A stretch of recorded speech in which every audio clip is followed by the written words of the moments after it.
Olá, tudo bem? Pastor Divino Silva. Vamos falar um pouquinho hoje sobre a teologia própria ou a teontologia. Vamos falar dentro da teologia sistemática, que corresponde de bibliologia a escatologia. Mas agora, neste momento, falamos aqui ao vivo. Parei aqui no veículo rapidinho, só para poder estar comentando com você. Primeiro, esta é a doutrina acerca de Deus no sentido geral de definirmos e entendermos os atributos de Deus. Vamos lá? A existência de Deus. Há um só Deus, o Pai. 1 aos Coríntios, capítulo de número 8, verso 6. E esta existência, e esse termo chamado existência, que é o termo existir, mas numa figura dentro da língua portuguesa do termo existir, é o ato de ver, de estar, o ato de presença. A Bíblia não se preocupa em provar a existência de Deus, mas começa o seu primeiro versículo, isso Gênesis capítulo 1, verso 1, no princípio criou Deus os céus e a terra. Deus existe eternamente sobre ele. A origem de tudo, é o governador que sustenta todos os seres criados. Você pega toda a constelação, a parte universal, o Sol, Lua, estrelas, planetas, não tem engarrafamentos, não tem acidentes, incidentes, tudo está automaticamente ou sobrenaturalmente organizados.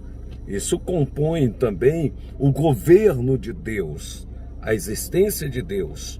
Uma consequência do pecado é que o Deus deste século cegou o entendimento dos incrédulos, está aqui na Bíblia, para que não vejam a glória de Deus.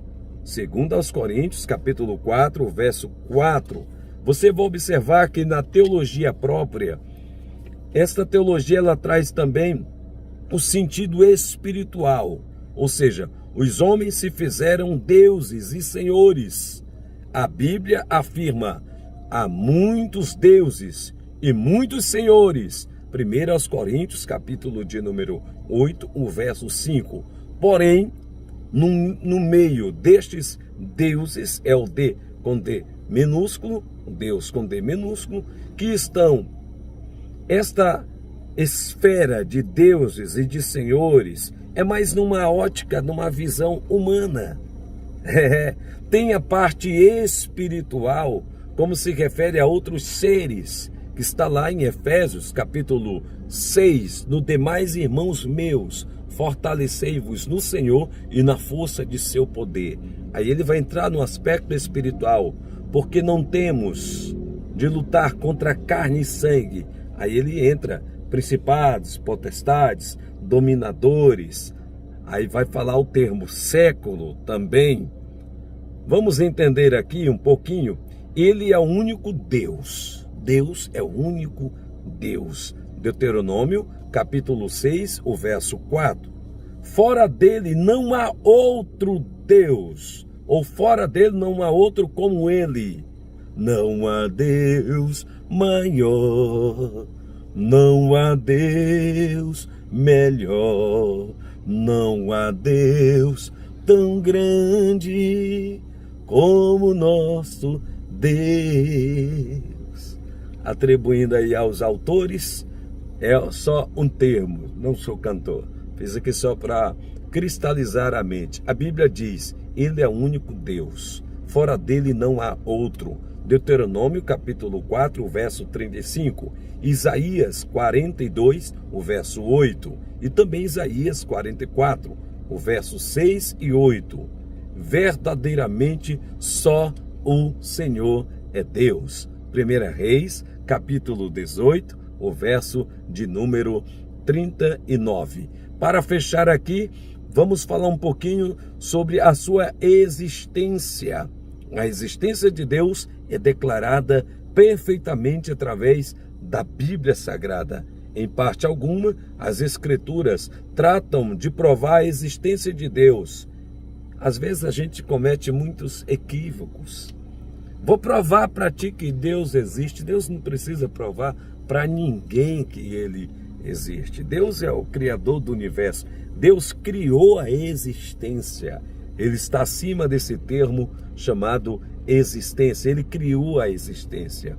Reconhece-se o Senhor como o fato onisciente, onipresente e onipotente. E vamos também falar sobre essa crença natural do homem, que nós podemos chamar da parte cultural.